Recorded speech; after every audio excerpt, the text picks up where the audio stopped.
Freddy Kruger एक ऐसा इंसान जो कि बचपन से ही एक क्रिमिनल माइंडेड था, जो कि बड़ा होकर एक किलर बन गया और जिसने एल्म स्ट्रीट के कई सारे बच्चों को मार दिया था।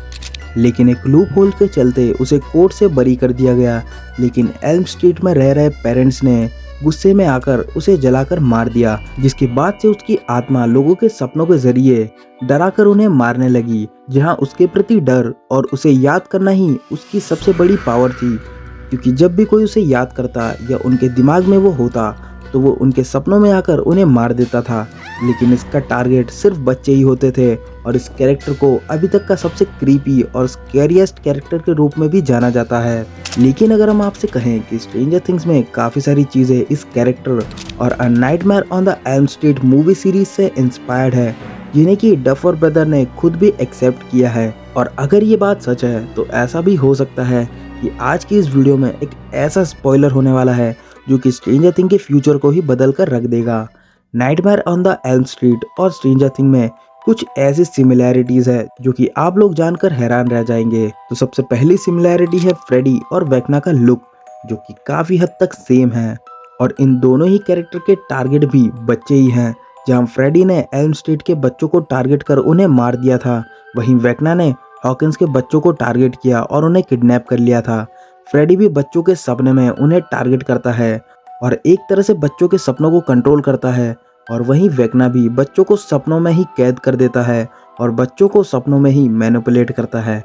और सबसे बड़ा कनेक्शन या सिमिलैरिटी कह लो, वो है रॉबर्ट इंग्लैंड, जिन्होंने मूवी में फ्रेडी का रोल किया था। उन्होंने ही स्ट्रेंजर थिंग में हेनरी क्रिल यानी कि वेक्ना के फादर विक्टर क्रिल का रोल प्ले किया है। अब फ्रेडी की स्टोरी तो 6th पार्ट यानी कि फ्रेडी इज डेड में ही खत्म हो जाती है, लेकिन इसका जो 7th पार्ट है, असली ट्विस्ट तो उसमें है। क्योंकि इसका 7th पार्ट एक तरह की मेटा हॉरर मूवी है, जो कि एक डॉक्यूमेंट्री जैसी ही लगती है, जिसकी स्टोरी कुछ इस तरह है कि इस मूवी के फर्स्ट पार्ट में नैन्सी का कैरेक्टर प्ले करने वाली एक्ट्रेस अब असली जिंदगी में परेशान है, क्योंकि उसे ऐसा लगता है कि कोई उसे स्टॉक कर रहा है। लेकिन बाद में जाकर ये पता चलता है कि उसे स्टॉक करने वाला कोई और नहीं बल्कि फ्रेडी था, जो सिर्फ एक कैरेक्टर नहीं था बल्कि जो एक एंशिएंट इविल एंटिटी थी, जो कि सदियों से चली आ रही है। ये एंशिएंट इविल एंटिटी तब तक कैद रहती है जब तक कोई कहानी इसे संभाल कर रखे हुए होती है। पिछले 10 सालों से फ्रेडी की मूवीज ने इस बुराई को फ्रेडी के रूप में कैद कर रखा था, लेकिन जब मूवीज बनना बंद हो गई तो वो एविल फ्रेडी का रूप लेकर रियल वर्ल्ड के एक्टर्स पर हमला करने लगा और उन्हें मारने लगा। इस मूवी में फ्रेडी पहले से ज्यादा खतरनाक और डार्क दिखाया गया था। उसका लुक भी पहले से ज्यादा ऑर्गेनिक और रियल लगता है, क्योंकि वो अब सिर्फ एक सपना नहीं बल्कि एक रियलिटी बन चुका है। सिंपल वर्ड्स में कहें तो ये एक ऐसी हॉरर मूवी है जो ये दिखाती है कि अगर फ्रेडी क्रूगर सच में असल दुनिया में आ जाए और उन्हीं एक्टर्स पर हमला करने लगे जिन्होंने उसकी मूवी बनाई, तो क्या होगा। 12 जनवरी को स्ट्रेंजर थिंग की आने वाली डॉक्यूमेंट्री भी कुछ इसी ओर इशारा करती है।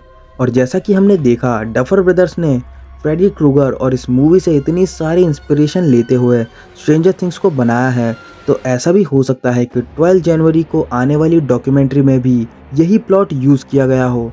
और जैसे कि वेक्ना को सीरीज में एक पावरफुल विलन की तरह दिखाया है जो कि लोगों के दिमाग से खेलता है, तो ऐसा हो सकता है कि वो भी एक रियल लाइफ इविल हो, जिसे ये पता लगने के बाद कि अब उसके ऊपर कोई सीरीज नहीं आएगी, वो भी रियल लाइफ में जिंदा हो जाए और स्ट्रेंजर थिंग की कास्ट को टारगेट करके मारने लग जाए। ठीक वैसा ही जैसे कि हमने इस मूवी के 7th पार्ट यानी कि क्रेवेंस न्यू नाइटमेयर में देखा। और इसके काफी सारे हिंट्स हमें सीरीज में भी देखने को मिले थे, जहां सीजन 5 में हेनरी को जो हैट पहने दिखाया जाता है वो फ्रेडी के ही क्लासिक हैट से काफी ज्यादा इंस्पायर्ड लगती है।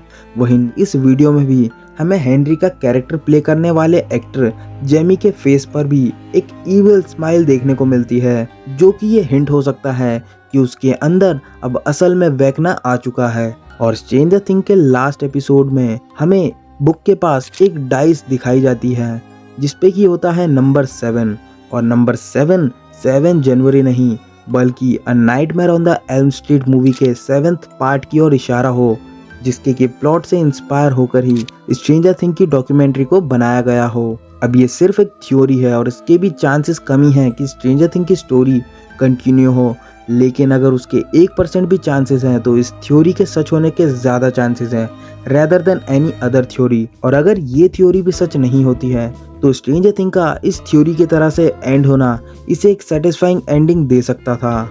सो आपका इस बारे में क्या ओपिनियन है, कमेंट करके ज़रूर बताएं। और आज के लिए बस इतना ही, मिलते हैं नेक्स्ट वीडियो में। Till then stay safe, stay healthy. जय हिंद, वंदे मातरम।